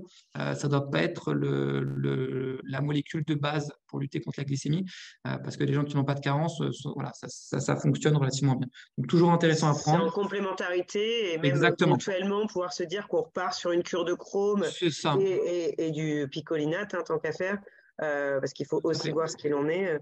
Voilà. Après, cette étude, elle est quand même pas mal parce que c'était sur un temps relativement court, alors que les dernières études, on avait sur des temps un peu plus longs. Là, il y a quand même de bons résultats, le fait qu'ils aient pris un dosage un peu plus élevé que les autres études, mais c'est pas mal. Tout à fait. Après, je te rejoins sur le sujet qu'on a tendance peut-être à beaucoup le proposer, alors qu'on le place, voilà. Sur du chrome tout le temps, quoi. Je pense qu'on le place très haut et ça peut être une molécule, c'est pas voilà, ça doit être mis en complément, mais c'est pas forcément ça qu'il faut privilégier, surtout si des personnes, voilà, si on est en monoproduit, qu'on veut leur donner 1, 2, 3 cellules, voilà, le chrome n'est pas forcément le plus important. Par contre, il y a un autre minéral qui est extrêmement sous-estimé dans le diabète et le prédiabète et qui est très très important, et à mon sens beaucoup plus que le chrome, c'est le zinc. Parce qu'en fait, le zinc est, lui, impliqué donc, dans la synthèse du gène jusqu'à la production de la protéine d'insuline, le stockage au sein des cellules bêta et la sécrétion de l'insuline. Et ce qui se passe, c'est qu'en fait, les personnes prédiabétiques et diabétiques, en réponse à l'hyperglycémie donc, et aux problèmes rénaux qu'a présenté Cécile, vont beaucoup plus éliminer le zinc. Donc, il va y avoir des carences en zinc qui sont importantes chez les gens prédiabétiques et diabétiques. Et donc ça, c'est très problématique parce que comme on peut le voir sur le schéma de droite, en fait, l'insuline, quand elle est dans les cellules bêta, elle est sous forme d'hexamère. Donc, c'est 6 protéines qui vont se fixer entre elles dans des vacuoles. Et quand le glucose va arriver, ça va être sécrété dans le sang. Donc là, les protéines sortent de donc leur configuration d'hexamère. Donc, 6 protéines, elles vont se libérer, elles vont devenir solubles et elles vont agir. Et en fait, le zinc a vraiment un rôle primordial dans ce processus-là. Si on n'a pas de zinc, on va vraiment beaucoup moins bien sécréter l'insuline. Donc ça, c'est la première problématique qui est liée aux carences en zinc, ou en tout cas à l'excrétion importante chez les prédiabétiques et les diabétiques. La deuxième problématique, c'est qu'en fait, le zinc stabilise au niveau des cellules des pancréas une autre protéine, donc qui est une hormone qui s'appelle l'amyline. L'amyline, son rôle, c'est de permettre au cerveau de comprendre la sensation de satiété. Donc aussi une hormone qui est très importante. Le problème étant que le zinc en fait stabilise cette hormone au niveau des cellules bêta du pancréas quand on la stocke, et qu'en fait, si on n'a pas de zinc, on ne peut pas stabiliser cette hormone-là qui va s'agréger, devenir toxique et tuer les cellules du pancréas qui sécrètent l'insuline. Et donc là, on rentre encore dans le cercle vicieux où nos cellules productrices d'insuline vont mourir de plus en plus rapidement. Et donc produire de moins en moins d'insuline. Donc voilà, le zinc, vraiment quelque chose qui est très sous-estimé, ou en tout cas peut-être pas encore assez connu sur les traitements de diabète, prédiabète, glycémie, vraiment pour moi favorisé aujourd'hui par rapport au chrome. Avec cette étude qui est assez intéressante, donc sur 200 patients prédiabétiques, donc autant on a dit la fibre d'acacia, diabète gestationnel, c'est vraiment des choses qui marchent très bien. Là, prédiabète, le zinc est pour moi une des clés. Donc, ce qu'on voit, c'est que 200 personnes qui sont suivies pendant 1 an, 20 mg de zinc par jour. Donc, un groupe diabétique, un groupe qui prend du zinc, un groupe placebo. Donc, dans le groupe qui prend du zinc, au bout d'1 an, on a 11% des prédiabétiques qui ont déclaré un diabète. Dans le groupe placebo, 25%. Donc une différence de 14%, c'est assez important. On voit également une diminution donc, du cholestérol et du LDL de 20 et 28%. Une diminution de la résistance à l'insuline cellulaire, et là aussi c'est très important, de 30%, et une augmentation de 50% donc, de la fonction excrétrice des cellules du pancréas. Donc vraiment le zinc, diabétique, prédiabétique, une molécule à ne pas oublier. Les probiotiques aussi. Oui, alors moi je voulais faire un petit aparté sur les probiotiques parce qu'on parle de plus en plus du lien entre microbiote et pathologie. Là, le microbiote est justement de plus en plus étudié concernant le diabète. Et il faut savoir qu'en fait, une dysbiose, donc une modification du microbiote intestinal, donc en diminuant en fait les bonnes bactéries, en augmentant les mauvaises, entraîne en fait une modification du métabolisme de l'histidine, qui est un acide aminé qu'on retrouve dans l'alimentation. Et cette modification en fait, du métabolisme de l'histidine entraîne une augmentation d'un métabolite qui est le propionate d'imidazole. Et le propionate d'imidazole a pour action de bloquer justement l'action de l'insuline. Donc, il y a vraiment un lien entre microbiose, entre dysbiose et diabète. Et notamment, il y a une grosse étude là, qui a été menée par l'INSERM, qui est le projet européen Métacardis, là, ce qui est marqué là, qui a démontré en fait que les sujets qui étaient prédiabétiques et atteints de diabète de type 2 avaient des niveaux justement de ce métabolite qui étaient supérieurs au sujet sain. Donc il y a vraiment ce lien qui est fait. Et il faut savoir aussi qu'il y a certaines bactéries intestinales, donc des bonnes bactéries intestinales, qui sont essentielles au microbiote, qui sont justement, qui produisent en fait des molécules qui sont essentielles à la régulation de la glycémie et notamment le butyrate. Voilà, petit aparté. Nous, on va proposer un probiotique là d'ici peu. Oui, on a alors les probiotiques, juste peut-être pour donner quelques éléments de choix. Nous, c'est un développement qu'on mène depuis 2 ans. C'est un sacré sujet. Je pense qu'il y a 2 paramètres qui sont très importants quand vous proposez un probiotique. Le premier, c'est d'avoir des souches qui aient un nom qui soit breveté. Quand on parle de millions, de milliards d'acidobacillus, ça veut tout et rien dire, hein. Les bactéries sont toutes différentes. Ce qui est important, c'est vraiment d'avoir des souches spécifiques avec des études cliniques derrière qui montrent une efficacité. Il y a des souches qui sont bien, des souches qui sont moins bien. Donc voilà, vraiment avoir des souches qui soient étudiées scientifiquement, pas juste un nom générique d'espèce. Ça, c'est le premier point. Et le deuxième point, il porte plus sur la conservation des probiotiques. Nous, sur les études qu'on a réalisées, En fait, quand on conserve un probiotique dans un flacon en plastique, même sous blister, en fait, ce qu'on se rend compte, c'est qu'au bout de 2-3 mois, il y a tout qui est mort dans la gélule. Donc là, on n'est plus sur du probiotique, on est plutôt sur du prébiotique ou voilà, du nutriment pour les bactéries. Mais voilà, on a vraiment une problématique de conservation des probiotiques.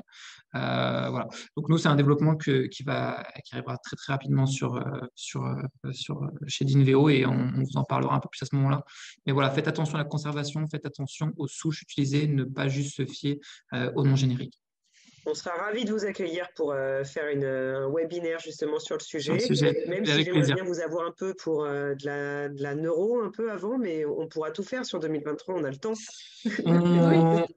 On traite tous les sujets, on a la chance d'avoir un catalogue qui est très large de monoproduits et maintenant de complexes, donc on peut, voilà, avec plaisir pour traiter de tous les sujets santé qui vous intéressent. Donc, ce qui veut dire que vous pouvez faire un petit mail à contact@syndicat naturopathie si vous voulez qu'on parle à l'équipe de Dinveo ou à d'autres laboratoires partenaires, parce que bon, Rémi et Cécile sont au courant qu'on a quand même beaucoup de laboratoires qui nous soutiennent dans notre développement en compétences et dans notre augmentation de compétences. Si vous avez des idées, voilà. Bon, on sait que Cécile et Rémi sont chauds, mais proposer et j'irai chercher l'équipe la plus chaude pour vous proposer quelque chose au top. Je suppose que moi, depuis tout à l'heure, je kiffe, donc je suppose que tous les auditeurs kiffent de la même façon. Merci pour ce que vous nous... Avec plaisir. Donc, on va arriver donc maintenant sur la fin des produits nutraceutiques. Donc, une fois qu'on a vu comment limiter l'absorption du glucose, les pics de glycémie, comment travailler sur tout ce qui est insulinorésistance. Pour les patients diabétiques, on a aussi des solutions qu'on peut proposer pour limiter les conséquences, donc qu'a présenté Cécile, du diabète. Donc, le premier, ça va être le thé vert, et notamment des molécules qui sont dans le thé vert, qui sont les EGCG. C'est des antioxydants circulants qui vont permettre de vraiment travailler sur les conséquences au niveau vaisseau sanguin, rein, rétine, donc vraiment tout l'aspect circulation cardio qui sont liés au diabète. On va aussi lutter sur toutes les problématiques qui vont être liées plutôt au métabolisme, donc triglycérides, cholestérol. Et ça va également avoir un impact sur le métabolisme du glucose en travaillant donc à la fois sur la synthèse du glucose. Ça va permettre également de faire baisser la résistance à l'insuline de nos cellules et de travailler aussi également au niveau de l'inflammation des adipocytes. Donc là, on a focus sur une étude clinique qui a été réalisée sur 16 semaines, 1,5 g de thé vert, donc titré en EGCG, sur 194 patients diabétiques, un diabète avancé. Donc ce qu'on voit, c'est qu'au niveau des neuropathies, on a une diminution périphérique de 18%. Au niveau des douleurs ressenties, donc neurosensorielles, une diminution de 7%, et également une diminution de moins 20% des dysfonctionnements neuronaux, qui sont aussi une vraie conséquence problématique du diabète. Donc voilà, pour des patients qui ont un diabète avancé, qui ont des douleurs neuropathiques, le thé vert titré en EGCG est une très bonne solution. Le chardon-marie, alors le chardon-marie, donc on l'a vu, le foie, c'est un organe qui est très important dans le stockage du glucose. Il faut avoir un foie qui soit fonctionnel. Donc le chardon-marie, c'est assez classique, protection des cellules hépatiques. Une autre action qu'on détaillera un tout petit peu plus tard, donc ça va être également la protection des cellules du pancréas par les silimarines. Le chardon-marie a également une action antioxydante plus globale sur le profil lipidique. Et on a également des études qui montrent une diminution de la résistance à l'insuline. Donc voilà, axé autour du foie et peut-être un peu plus les lipides, le chardon-marie est une bonne alternative. Il y a beaucoup de diabétiques qui développent des stéatoses, des problématiques au niveau de foie gras. Donc le chardon-marie est une bonne solution. Donc là, on prend une petite étude, 300 mg, donc c'est 200 mg 3 fois par jour pendant 16 semaines sur 51 patients diabétiques. Donc on voit une diminution de la glycémie à jeun de 18%, des hémoglobines glyquées de 14% et d'un certain nombre de marqueurs lipides, mais qui sont liés au foie, donc de 12, 13 et 26%. Donc vraiment, le chardon-marie est une bonne solution pour les problématiques qui sont liées au foie. Alors la cannelle. La cannelle a plusieurs actions au niveau de la glycémie, sur tout ce qui va être vidange gastrique, satiété. On a également des études qui montrent une inhibition, donc là c'est des études in vitro qui montrent une inhibition de certaines enzymes digestives. Une amélioration aussi de tout ce qui est activation des récepteurs à l'insuline et également de fonctionnement de ces transporteurs du glucose qui sont au niveau de nos cellules. Donc beaucoup d'actions qui sont liées à la cannelle. Au niveau des données cliniques, alors là on en a pas présenté. Vraiment, au niveau de la cannelle, il faut faire attention, je pense, à la cannelle. Donc, à qu'est-ce qu'il y a au niveau de sa composition. On a des études qui sont probantes avec la cannelle. Il y a d'autres, on est un peu dans le cas du chrome, il y a des études des fois qui sont un petit peu moins probantes. Donc la cannelle a beaucoup d'actions, quelque chose de potentiellement très intéressant.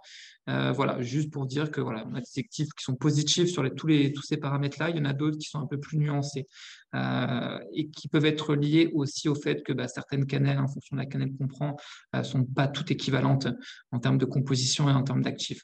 Donc là encore une fois, privilégier une cannelle avec un titrage en actif dedans. Et enfin, les antioxydants, on en parlait un petit peu. L'hyperglycémie entraîne un stress oxydant et une baisse des défenses oxydantes, donc c'est toujours très intéressant pour des patients diabétiques, mais de toute façon, pour tout le monde, de faire de temps en temps des cures d'antioxydants. Donc là, il y a je citais, on en a d'autres, mais l'hypoate de sodium qui est un antioxydant endogène, le pycnogénol, le resveratrol, le glutathion, on peut aller sur la NAC. Voilà. Après, ça, c'est à voir. Est-ce qu'on préfère un antioxydant endogène, exogène? Là, sur ce schéma, ce qu'on voit, c'est que triple glycémie, on entraîne une inflammation, lipidémie élevée, stress oxydant. Et donc, au niveau des cellules du pancréas, donc ces cellules les cellules bêta qui sécrètent l'insuline, l'élévation du stress oxydant et de l'inflammation fait qu'on va avoir une mort des cellules beaucoup plus importante. Donc, on va vraiment épuiser son pancréas. Et on a des études assez intéressantes sur un certain nombre de molécules. Et là, j'ai pris les silimarines, du chardon-marie et le resveratrol, qui montrent en fait qu'on va inhiber un certain nombre, en tout cas réduire ces problématiques.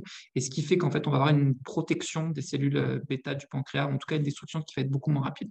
Donc, toujours intéressant, pré-diabète, diabète, de proposer un antioxydant donc général au niveau circulation, donc qui va travailler sur toutes les problématiques circulaires, circulation vasculaire qui sont liées au diabète, et également protéger nos cellules.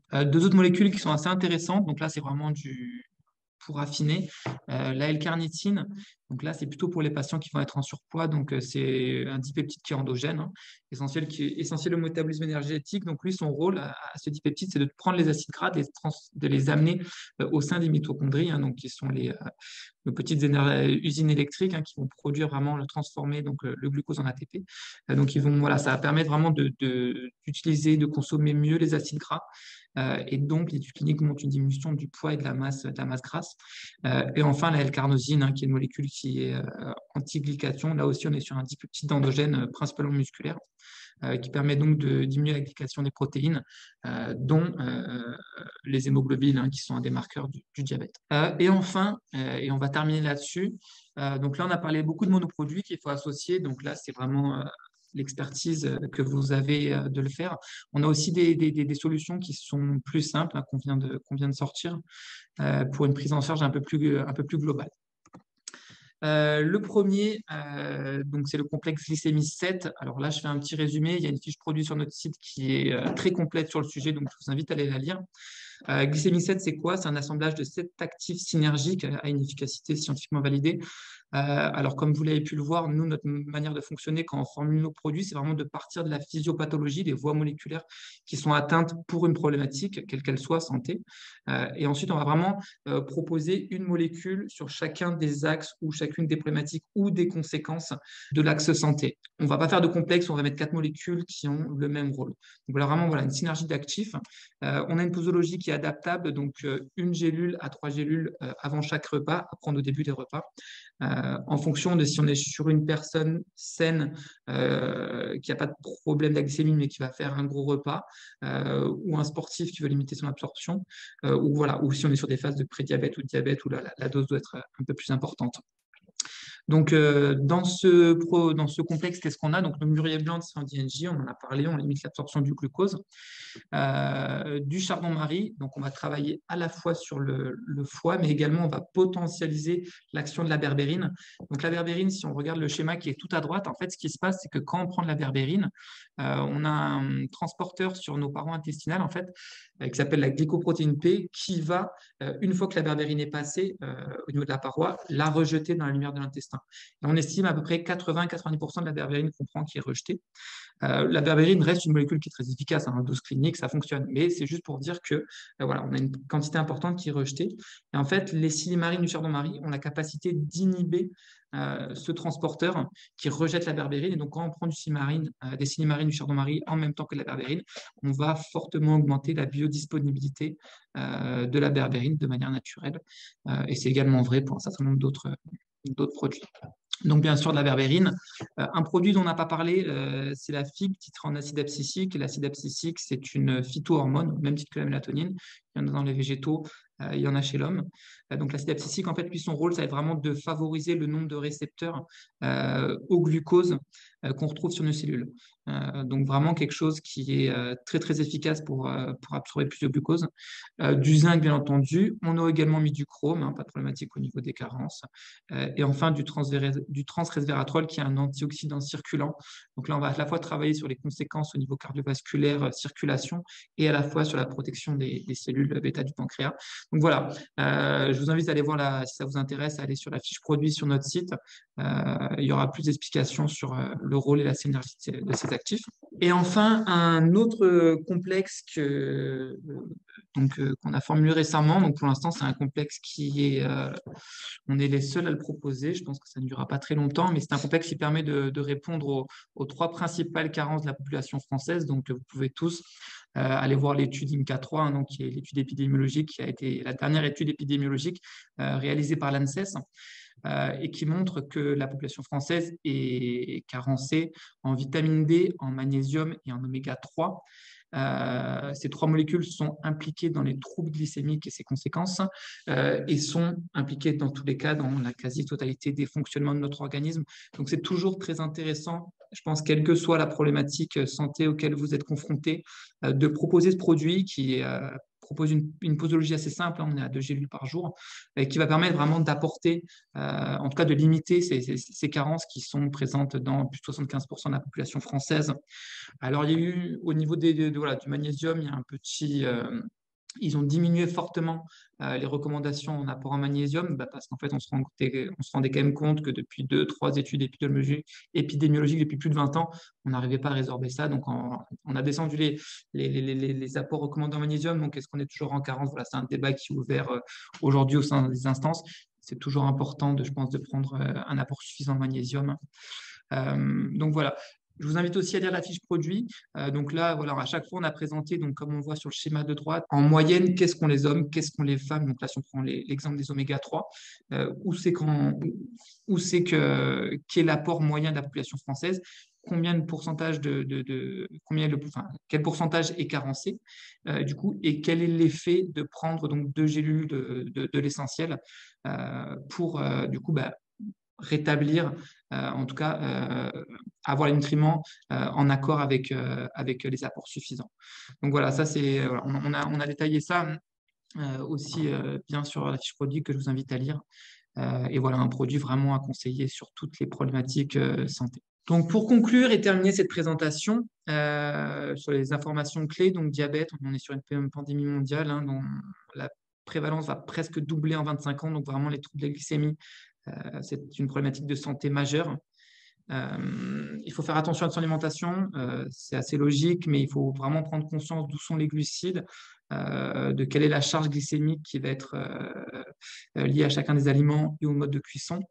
L'importance d'une activité physique régulière, donc c'est assez logique, on a essayé d'expliquer en tout cas le principe un peu plus au niveau moléculaire. Améliorer le diagnostic du prédiabète, problème de la glycémie, s'il y a des symptômes qui font penser à ça, c'est toujours bien d'aller vérifier parce que le prédiabète est réversible et il y a un pourcentage assez important des diabètes de type 2 qui, s'ils sont pris assez tôt, peuvent être contrôlés, ne pas mener au diabète de type 2.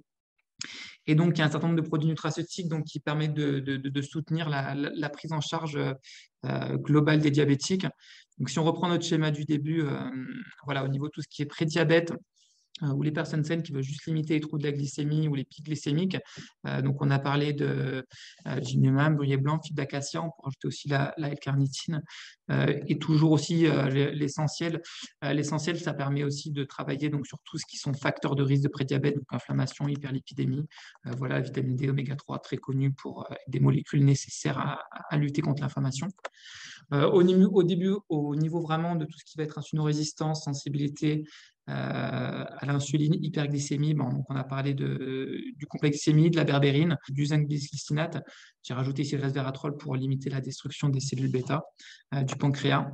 Et ensuite, voilà, d'autres produits qui permettent aussi de limiter les conséquences du diabète. Voilà pour notre présentation sur la glycémie et la nutraceutique. Merci à tous les deux. Bon, je vous l'avais dit en introduction, vous avez tout à fait répondu au cahier des charges qu'on vous avait demandé au syndicat. On voulait apporter plus de compétences et plus de contenu, même si vous le savez, hein, vous côtoyez beaucoup des naturopathes.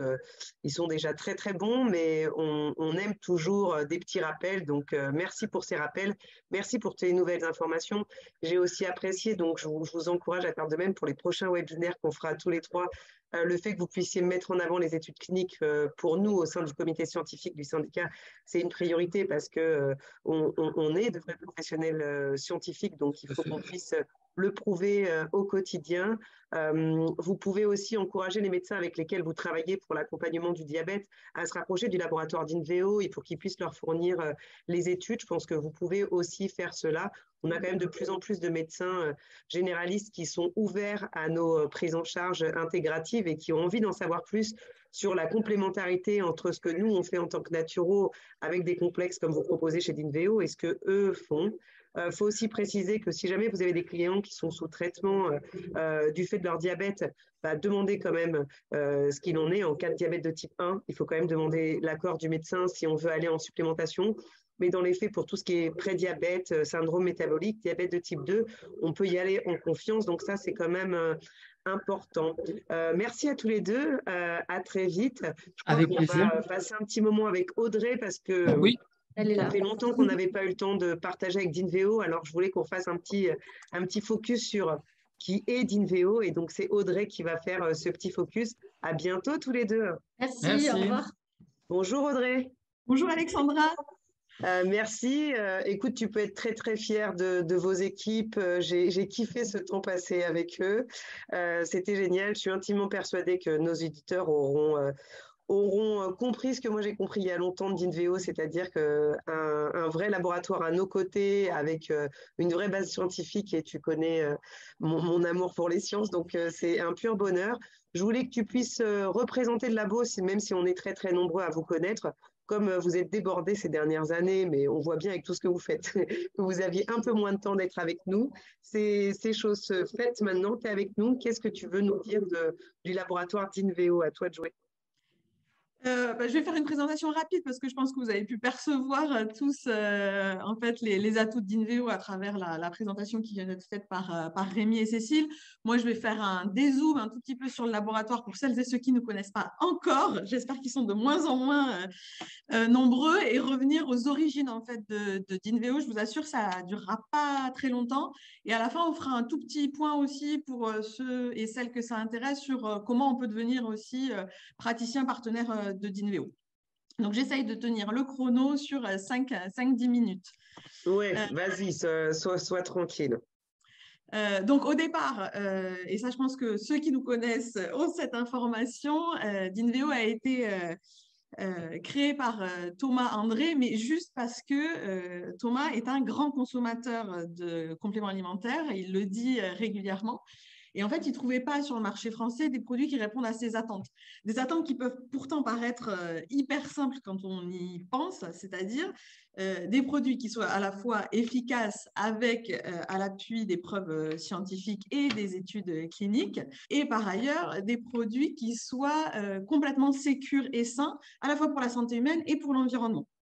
Et sur le marché français, on n'était pas encore sur des actifs hyper concentrés. On retourne 12 ans en arrière quand même. Aujourd'hui, il y a eu beaucoup d'évolutions. Donc, il achetait ses compléments alimentaires aux États-Unis. Mais aux États-Unis, en fait, il n'était pas complètement satisfait à la fois de le prendre aux États-Unis et puis des techniques de production, d'extraction, ou même le fait qu'il y ait des excipients et des additifs dans les compléments alimentaires. Donc Thomas, lui, il s'est dit, moi je veux que ça soit, il y a une certaine radicalité chez Thomas quand on le connaît. Et donc il a commencé, lui, à se renseigner, à trouver des ingrédients et à faire fabriquer en France à partir d'ingrédients qu'il sourçait lui-même. Et il le dit souvent, en fait, il voulait répondre à une demande très particulière de personnes qui s'intéressaient déjà à la Nutra, aux ingrédients, qui avaient fait leurs recherches, mais qui, comme lui, n'étaient pas complètement satisfaits par ce qu'ils trouvaient sur le marché. Donc là, au départ, si on revient 12 ans en arrière, le fait d'être vraiment sans additifs, sans excipients, c'était vraiment une grande innovation. Et même aujourd'hui, c'est vrai que c'est quelque chose qu'on retrouve beaucoup dans les arguments. Mais au final, là, il n'y a pas si longtemps que ça, on a fait notre expo et on voyait quand certains naturopathes venaient nous voir sur le stand, qui prenaient le flacon et qui regardaient en voyant qu'il n'y avait vraiment que l'ingrédient et la gélule, ils étaient quand même surpris. Voilà, parce qu'il faut savoir que c'est un vrai défi de produire sans excipients ni additifs. Et c'est pour ça qu'on a notre propre unité, nous, de production, Green Caps, parce que on trouve pas, Thomas, en tout cas, ne trouvait pas de façonnier qui réponde à ces exigences, et donc il a créé sa propre unité de production. Donc, on voit que ça a toujours été, il a toujours été tourné vers l'innovation. Donc ça, je ne vais pas revenir dessus, mais en fait, il a quand même essayé d'apporter au marché français les innovations. Et donc, en 2017, on est le premier laboratoire à proposer de la glucosamine et de la chondroïtine vegan. 2019, première vitamine C lipo avec le grade calicé. Et puis, il y a quelque chose qui est important aussi pour lui, c'est le fait de prendre soin de l'humain, mais aussi de l'environnement, avec cette conscience que les deux sont profondément liés. Et donc pour lui, c'est presque impensable de se dire je fais du complément alimentaire, mais à côté de ça, j'ai du flacon en plastique de partout. Donc il a essayé de trouver des alternatives. Et donc là, on a quasiment l'intégralité de notre gamme, sauf quelques formats spécifiques, qui est sur du flacon compostable aujourd'hui. Et c'est hyper important pour lui. Après, tu dis pour lui, mais aussi pour vous tous, parce que je connais un paquet de membres de l'équipe et vous avez tous cette vision environnementale qui nous est chère aussi au syndicat. Et je pense que c'est pour ça qu'on s'entend si bien entre d'Inveo et le syndicat.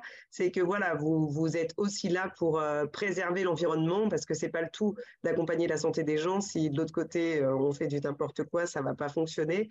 Et je pense que Thomas s'est bien entouré justement de nombreux responsables comme vous et d'autres membres de votre équipe à des échelles différentes qui ont une vraie vision de l'environnement, et ça, je trouve ça fun. Tu me fais la transition parfaite et j'allais en parler.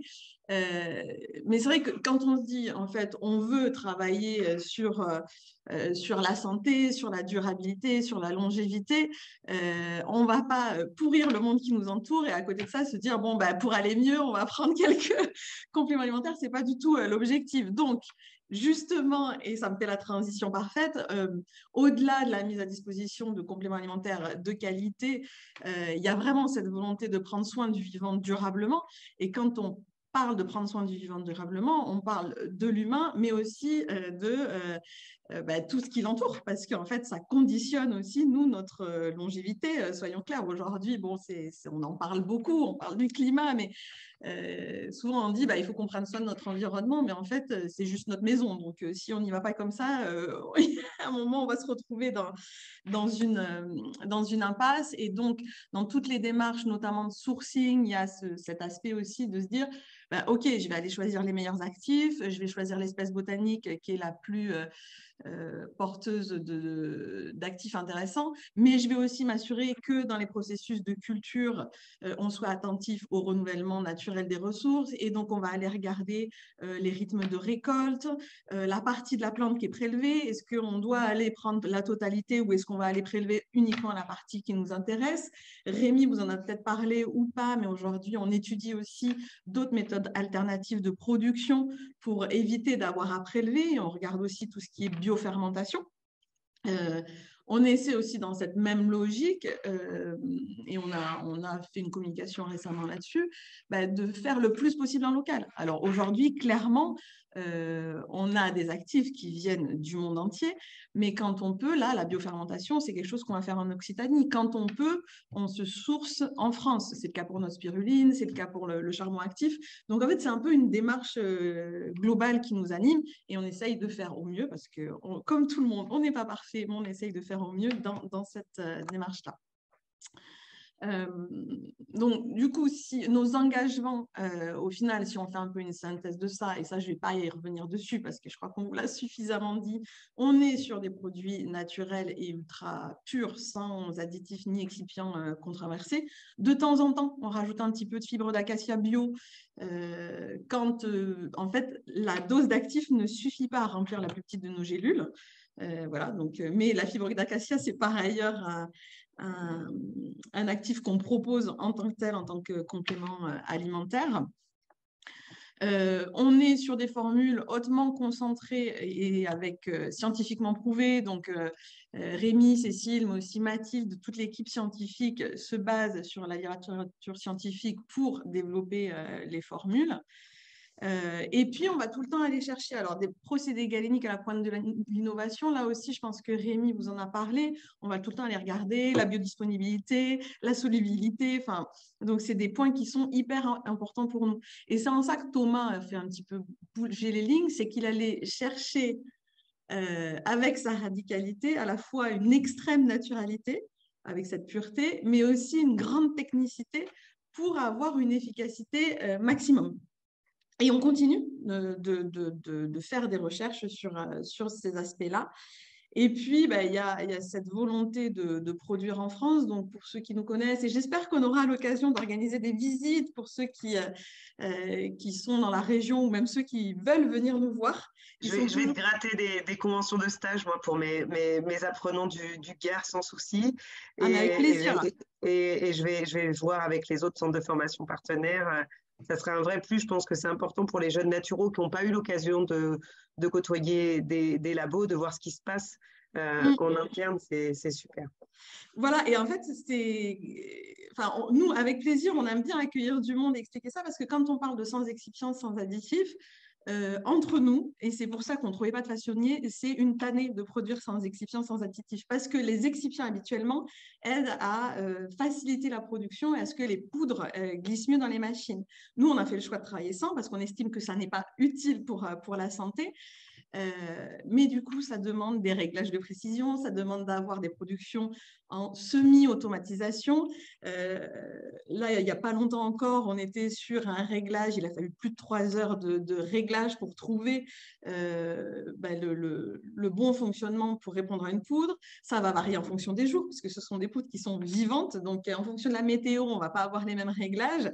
Et donc, on n'est clairement pas sur des cadences qui sont pratiquées habituellement chez les façonniers. Mais ça,